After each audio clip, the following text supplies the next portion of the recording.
Hello po mga Kapinoy. Ayan, magagawa po tayo ng maha blanca. Ano?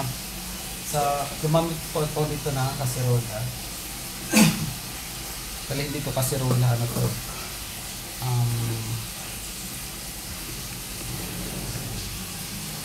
Pang rice cooker namin. Sa rice cooker po namin ito.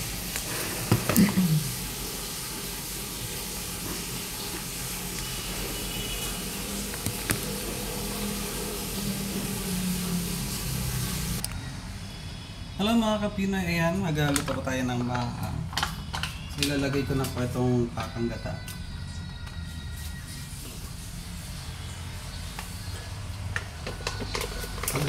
Haluin lang po natin yung mga ingredients natin.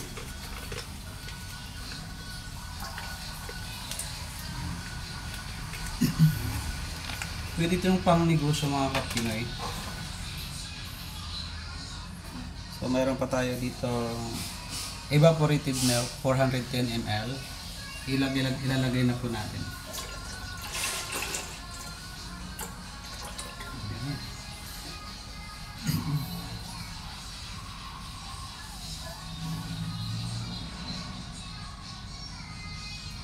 Ayan, ubos.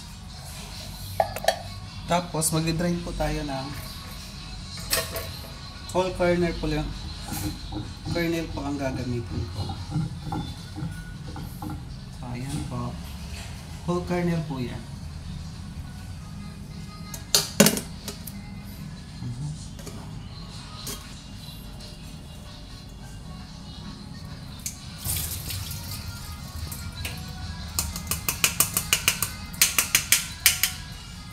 So, mga Pinoy, drainin po natin.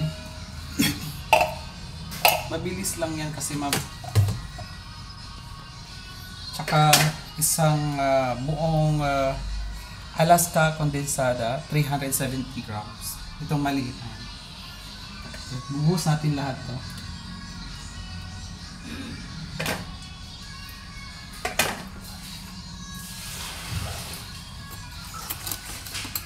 Isang mabilisan lang.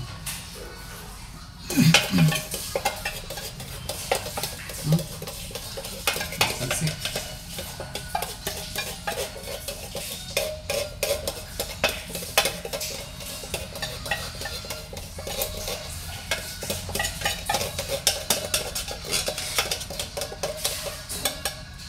Sa dito nga pwede itong pang negosyo. Ayan. So, halo-haloin natin lahat ng mga ingredients natin.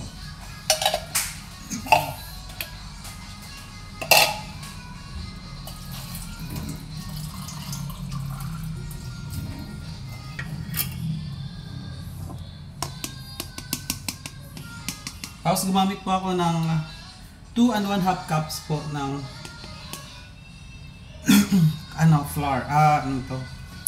Cornstarch. Ayan. 2 1/2 cup cornstarch. Ihahalo na dito natin. Yan o. Ihahalo po natin. Unti-unti.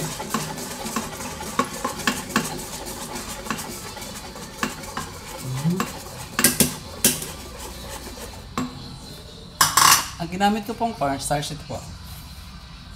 Ito po yung ginamit kong cornstarch.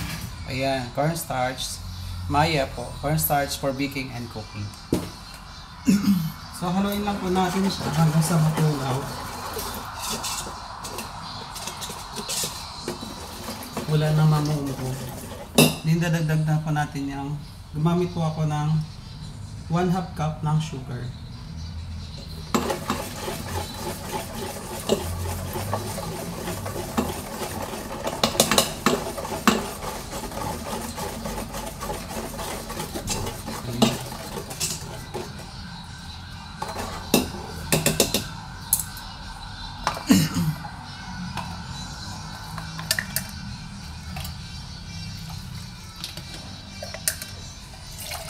Lalagyan ko ng tubig yung mga lata.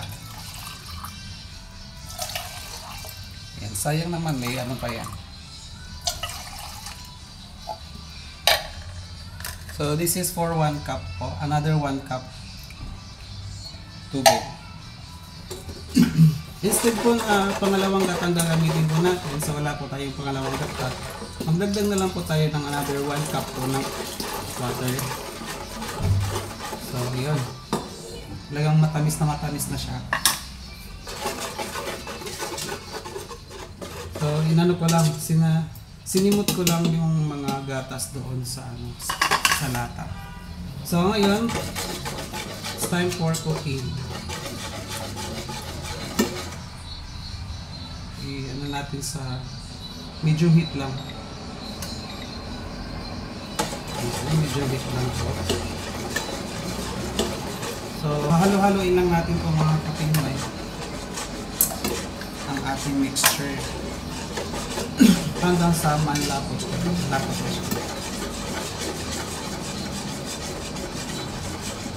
Ganyan lang hanggang sa maging malapot na siya.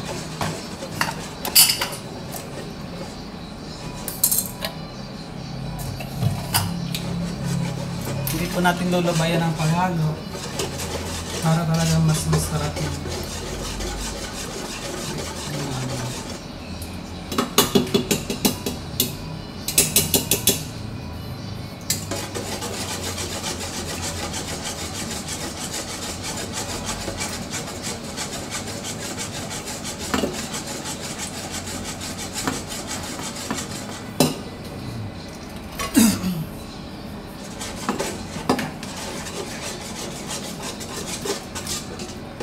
yan, talagang smooth na yung ating mixture.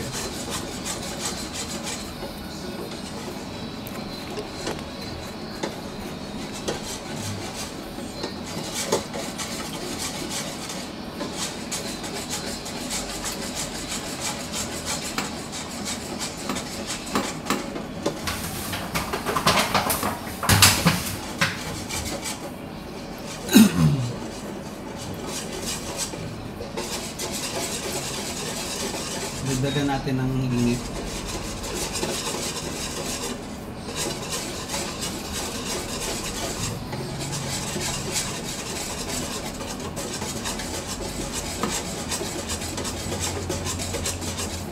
Siyempre, titikman natin.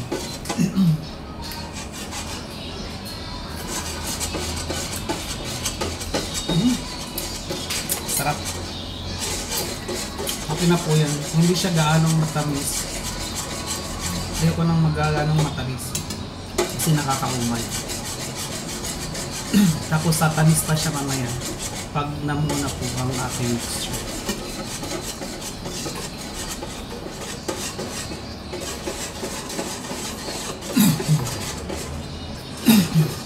Ayan pa mga ulam.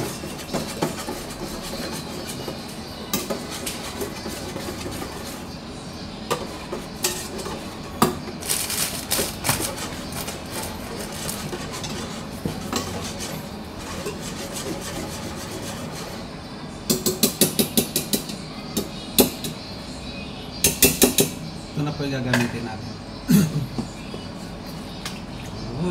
Para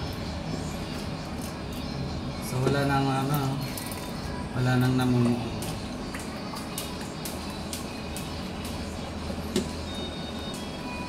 Hindi natin yan lulubayan ng paghalo hanggang sa mamungo siya. So ito lang po yung pinakamahirap na part, ang paghalo ng paghalo. Ako.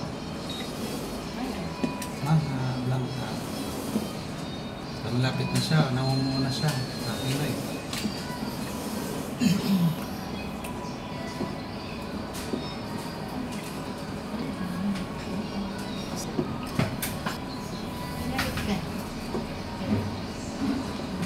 Pwede nito pag ano nagmaya, pag nagawa na tayo. Surat na i-date na rin. Hello mga Kapinoy, yan. Isinalin din mga Kapinoy ang ating mixture dito sa kawali. Kasi manipis yung ating lutuan. So dito inilagay sa non-stick pan. So ayan, maluluto na siya mga Kapinoy. Yun. So malalaman niyo po na luto na siya kung siya ay ayan, malagkit na. So ibig sabihin luto na yung ating mixture. Parang sasama-sama na siya lang lahat. Makikita naman po. Okay. Luto na po siya. Ano po? Tapos maglalagay na tayo ng lalagyan natin sa lagayan po. Kasi mabilis lang to mag ano. So, yan, napakas yung ating mahal.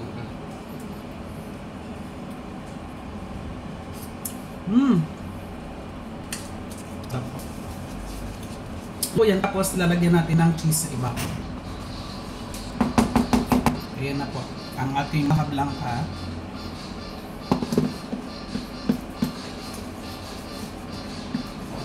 Ayan na po.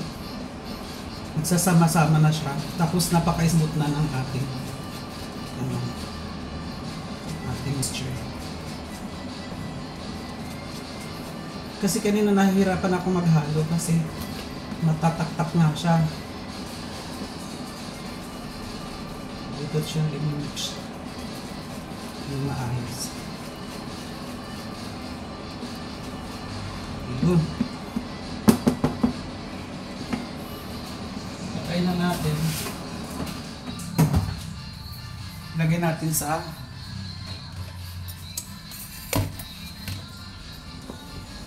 lagit natin siya dito.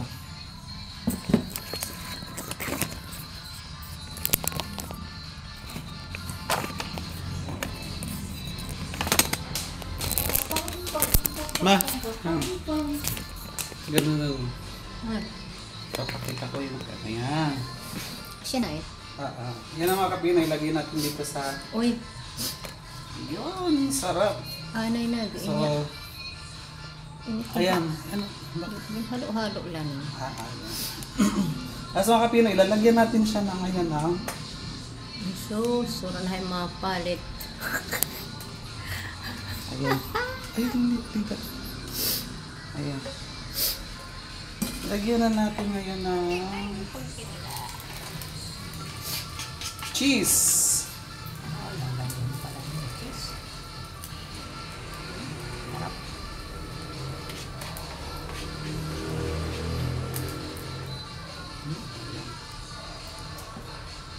Yun nga lang kasi, ayan. Sarap. Masarap sa si Mala, sabi niya. Luto na yun. Ito mga kapinay, lalagyan natin nito. Ito napaka jumbo. Gusto ko doon ha. Ayan. Lagyan natin nito. Ito, ang pangalan nito ay quick melt po. Ayan po. So lalagyan po natin. Ang laki ng ating ano. Doon na lang tayo sa ano kaya. Doon na lang tayo sa doon. Medyo lang ganila. Masuna.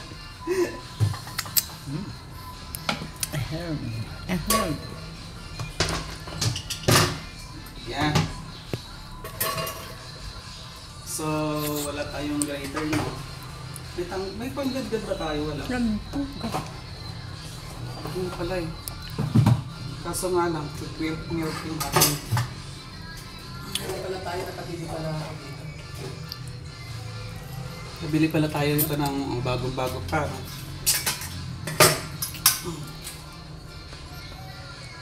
Pulasan muna natin. Ahan lang natin ng tubig. Yan, may nakita. Oh, Ayan. may nakita.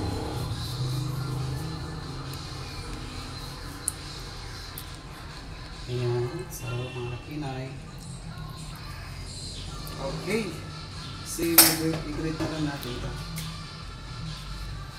Saan na yun? Nasaan ka na gunting? Ano gunting? So, magulo yung ating kusina. Ayan talaga pag nagluluto mga kapatid. Ganyan talaga. So, mamaya-maya, pagtapos gumamit ng kusina, maglilinis pa rin. Yung talaga. Huwag kang gumamit ng kusina pag di marunong maglinis. Kailangan marunong maglinis eh. Tapos, ang laki naman. Para daw. Multay ka pag binay. Pag Ang laki naman. Ayan. Ayun. Ano yung mother? Kumakain si mother ng ano, sinisimot niya dun sa ano. Ay, masarap. Masarap daw. Ito na lang dito. Lakihan na lang natin. Quick milk to mga kapinoy. Ano ko? Nabili. So, kasi double purpose to eh. Mag-ano kasi ako mag-pizza. Mamaya makikita. Makita niyo minsan pag nagawa ko ng pizza. Mag-upload din ako. So, makikita niyo siya. Yun, konti lang kasi itong cheese na to, medyo maalat-alat to. So, perfect siya ng pang-blend doon sa matamis. So, balik na natin to.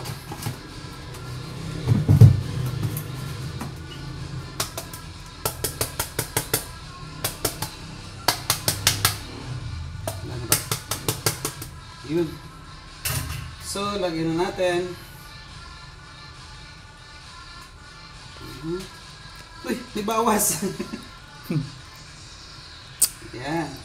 So, nilakihan na natin, hindi natin pinipid sa cheese. Okay. Kung ano lang naman to, pagkain lang naman namin. Kaya kinamay ko na. Malinis ng kamay ko. Okay. Pag pang negosyo mga kapinoy, dapat, ano, magdalag ano kayo ng gloves. Para syempre, medyo ano naman yung malinis naman ang ating tinda. So ayan na po ang finished product po ng Maha Blanca Fast Taste Way. Po ayan yun, sa pinakamabilis po na pamamaraan. So pinaghalo-halo lang po natin yung mga ingredients natin hanggang sa lumapot, hanggang sa mga hindi natin nilubayan sa paghalo. Thank you mga kapinoy. Paki-share na lang ang subscribe po. Thank you po. Bye-bye. Ito yung mother ko. Ayan, kain siya ng kain dun sa... Kasi naririnig mo pa, akala mo ano yung kinakain. Bye-bye po. Bye.